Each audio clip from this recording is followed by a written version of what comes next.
Eyes closed no matter what. Eyes closed. Oh my God!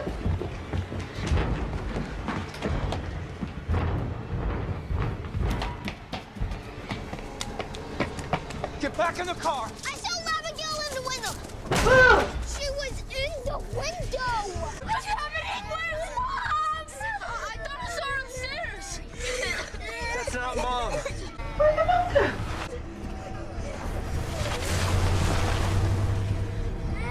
What about Mom? Dad, we can't leave Mom.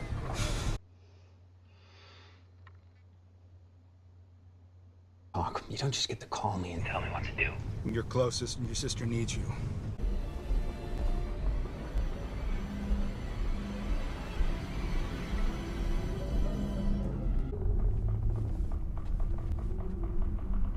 What is she doing?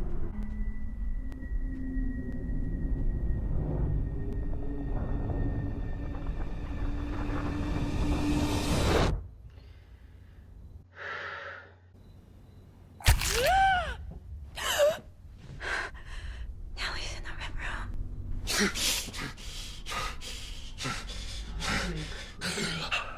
Oh no. They're dancing in the red room. I just got it.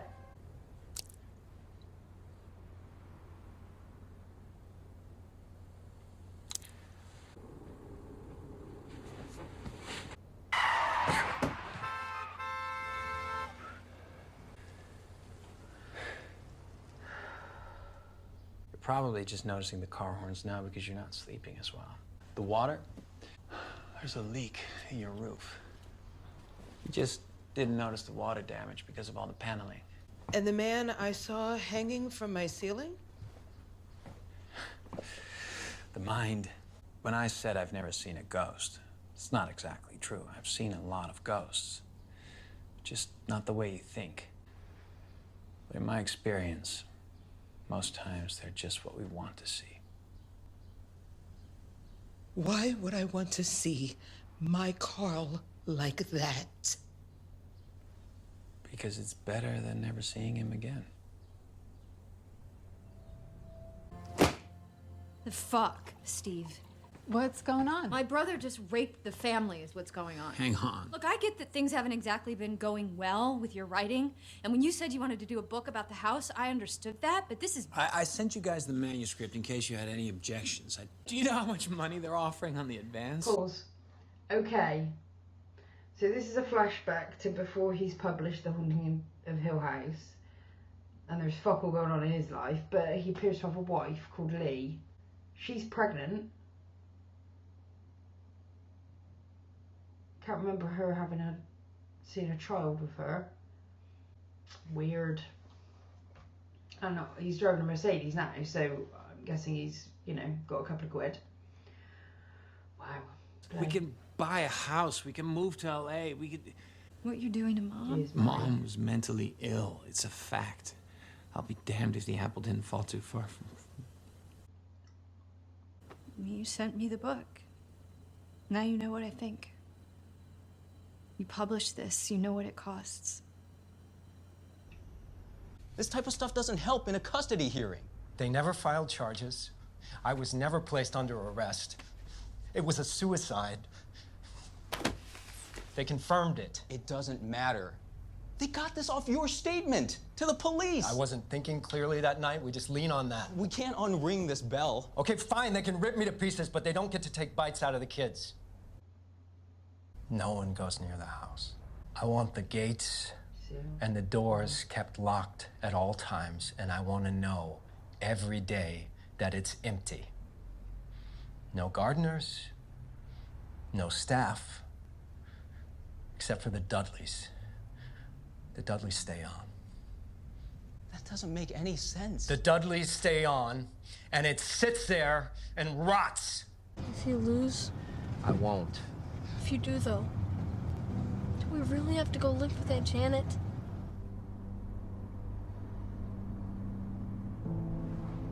Wow. Hello. Hey, What do you want? there's Something up with Nell. She may show up at the house today. At my house? The house, yeah. Maybe I can come by and we can talk about this some more. You know what you'd have to say. You tell me. Is there any point? Dad says you and Mr. Dudley come with the house. Houses like this one require a staff. Why don't you live here? The staff hasn't lived on the grounds since 1948. So the people that lived here before us, The Hills? so they were all alone? Oh, yes. My dad found a bunch of stuff in the parlor. Tarot cards and Ouija boards and all that. And you know what those things do, don't you? They're parlor games. People use them to scare themselves. This is the problem with schools these days. The world is dark, young man, and the only light is the light of the Lord Jesus Christ. We need his light. Do you know the Gospels, young man? He does.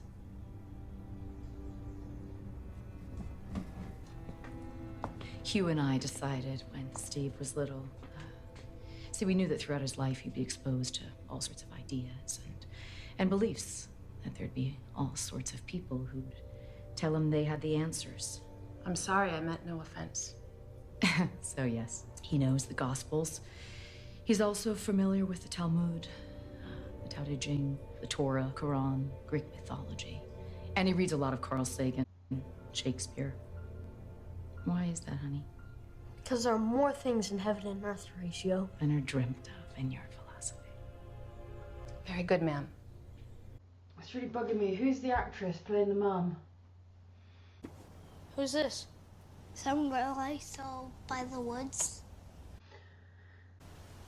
You know, I used to have imaginary friends too. They go away when you get bigger. S. She's not imaginary. Where do you get the ideas for these drawings?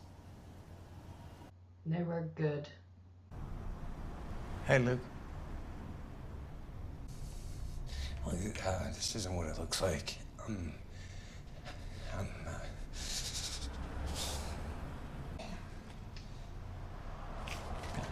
200 bucks here.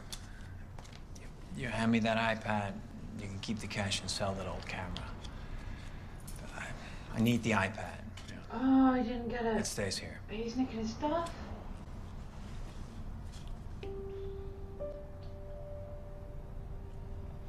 Oh, God. He's kicked the door in.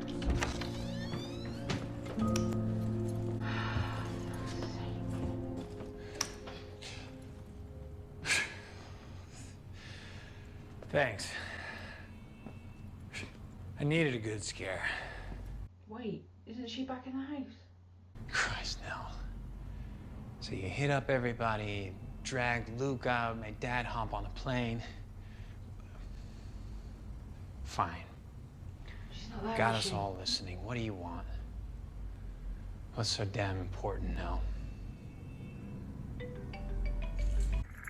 Yeah, I said it's about Nell. I know, I just walked in and she's, Nell was lying. Shocking. She wasn't in L.A. She was at the house, Steve. She was at the house. She's dead. She's dead.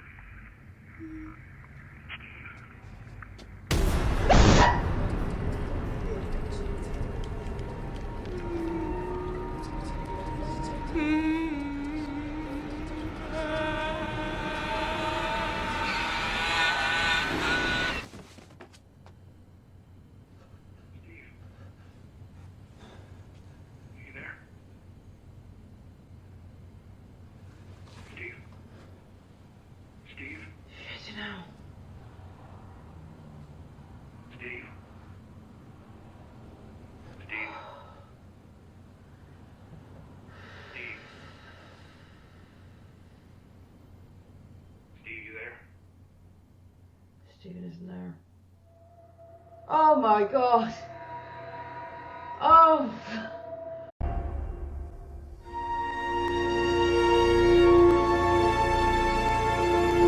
Well, that wasn't scary at all. Barely moved.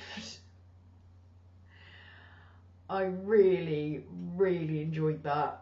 That was a cracking first episode, and I thought there was a really nice balance between the stuff that was like the scary stuff, the jumpy kind of stuff, and also the character development. I felt like we got a lot in this first episode, so I'm going to try and recap it as best I can. So we started off in the house, and I've already said what I think about it. There's just fantastic cinematography in this, and it's just absolutely got me on the edge of my seat. So I like that. The house itself as well is absolutely terrifying. So we know that the Hill family used to live there, and the Dudleys seem to be the caretakers. You know, early call, are they real people, the Dudleys? You know, are they ghosts? Are they the Hills? What's going on? I don't get the Dudleys yet. I think we're supposed to... I was thinking of, spoiler alert for the others coming up. Forward now, I'll put a little thing on. But yeah, I was thinking of the others when I was... Is that what it's called, the others? That Nicole Kidman film? What did I tell you about sitting on the floor? But it's clean. It makes no difference. Why can't you ever do as you're told?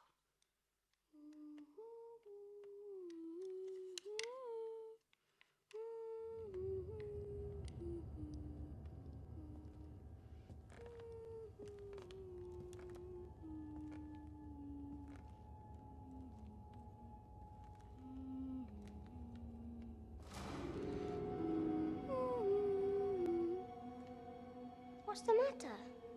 Where is my daughter? What have you done with my daughter? Are you mad? I am your daughter. You know, where they're... You know, they're in the house and you think they're being haunted, and it turns out they're the ghosts. So, okay. And we've got this family, so we've got Hugh is the dad, and then we've got the mum, who I need to look at that actress, because I know that actress, and it's really bugging me that I can't call it to mind. But anyway, they're together. She doesn't look at all crazy, frankly, in the clips that we've seen. So I'm going to need some backstory to tell me how she goes from this seemingly like super mum that all the kids love. Relationship with Hugh seems great. They were like talking in bed and just gently touching each other, really intimate, to she's crazy and she's killed herself. I don't get it. So I think there's going to be quite some backstory to fill in between those two versions of her that one we've seen and one we've heard about. So Hugh, the mum, and then we've got Steve is this is the Kane family, or the Crane family.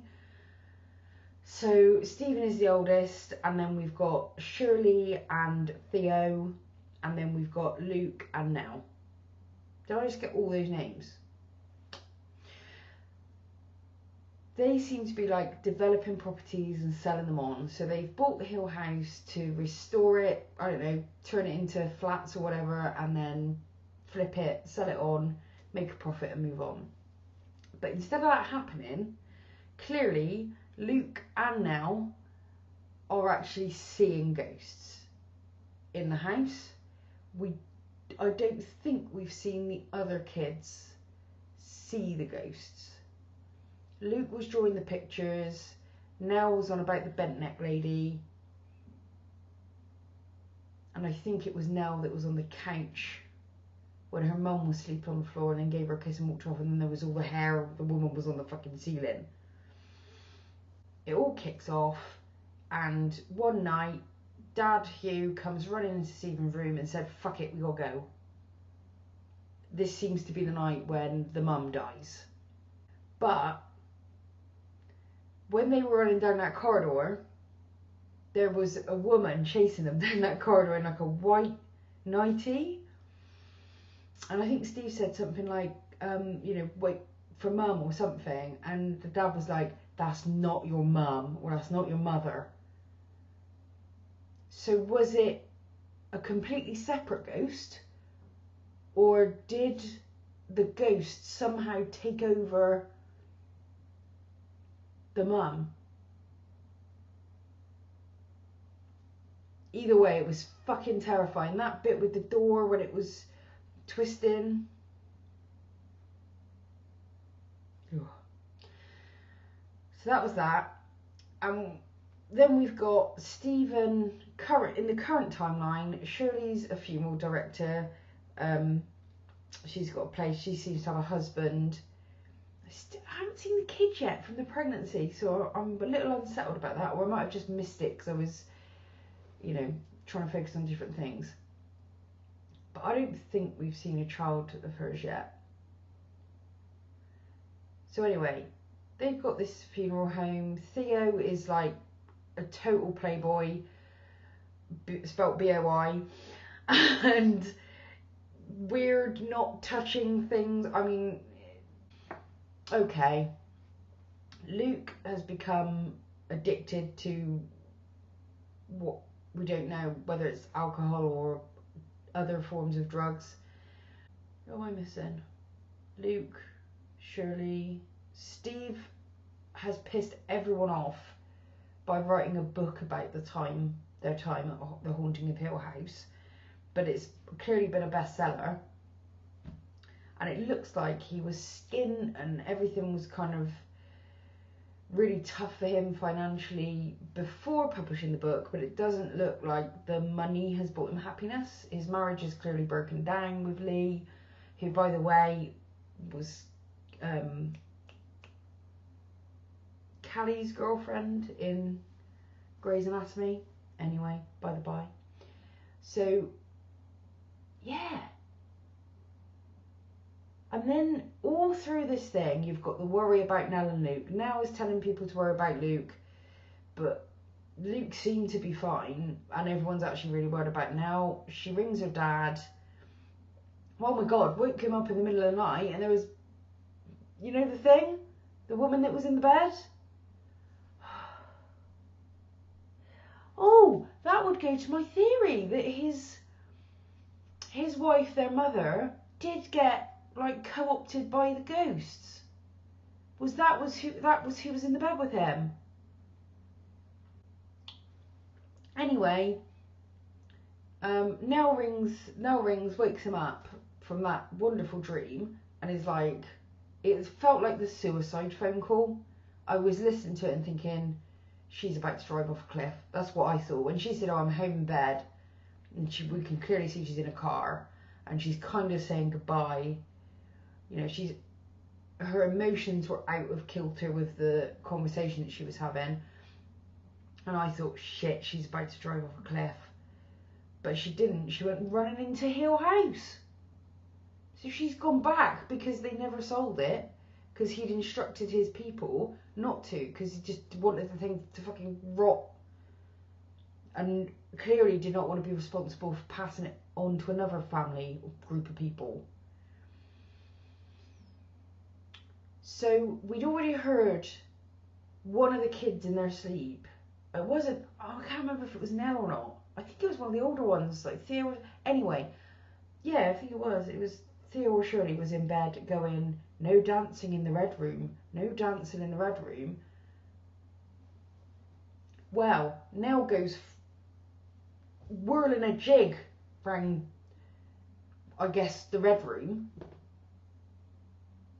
and ends up dead somehow. Again, like the mother. We've now lost two of this family to we don't know what in this house. Meanwhile, Stephen's driving home from that lovely interaction he's had with that woman, which, by the way, I thought that was really touching. I'm not spending much time on it because I don't think it's plot central, but I really did like that, all of those scenes with the grieving widow and Stephen. I thought he veered between being a complete asshole and actually really helpful, I think, for her. Anyway, he's on his way home. That's where we find out that actually he's not going home because he is no longer living with Lee right now, but they haven't bothered to tell the family. But Nell clearly knows where he's living. he arrives home to find Luke coming down the stairs with a camera and an iPad. It did not honestly even cross my mind that those were Stephen's. I just thought he was like saying it isn't what it looks like, because he was like sweating and twitching and stuff, and I just did not put that together at all. I thought he was saying, look, I'm not coming down, I am cold, and then Stephen was being a dick by like just giving him cash rather than actually having a moment with him. It was only when he said I need to keep the iPad, I was like, oh shit, he's just come home to find his brother nicking his stuff, clearly in withdrawal. That's what it looked like. So he goes upstairs and the door's been kicked open, so Steve's settling, and then there's bloody Nell stood in the corner, and it took me a few seconds because I was trying to piece it together, and I was thinking, hang on a minute, she should be here because she's at the and then you go, oh no, like that's not Nell. It's not like bodily Nell anyway. And also she's not speaking, like it seems like she's trying to say something but she can't, which is, I don't know what is so scary about that, like the non-speaking ghost that's trying to speak, but it is absolutely terrifying. And then exactly what I thought was going to happen, the one thing I fucking predicted in this entire programme was that the phone was going to go as the dad. Nell never came to LA. She's in the house and she's dead. Now, this is where my prediction careered right off the rails, because I thought it was going to be the standard, oh yeah, and then he turns around and she's not there. But I did notice we could still see her blurred outline in the background while he was finding out that she was dead. So I just thought, oh yeah, she's there, she's there, she's there. And then he turns around, gone, ooh, you know, where did she go? She wasn't really there, you know, all that kind of thing. No. That is not what happened. It was boom! Fucking, freaky grey ass face. Eyes looked like they were all watery, like she'd been dead for weeks. Oh my god, and then the mouth, and then Stephen falls on the floor and that's it. So we've learned a lot. We've learned who this family are, how comes they were at Hill House, why they left Hill House. Really quite a detailed, you know, sketch of their lives since Hill House, including all this tabloid nonsense that the family have had to put up with. Because clearly, I mean, the dad's obviously come out and gone, you know, ghosts took over my wife or something, and that's kicked off the National Enquirer and all that sort of stuff. But there's like, clearly I feel like this is great because it's happening over multiple timelines, and I love multiple timelines.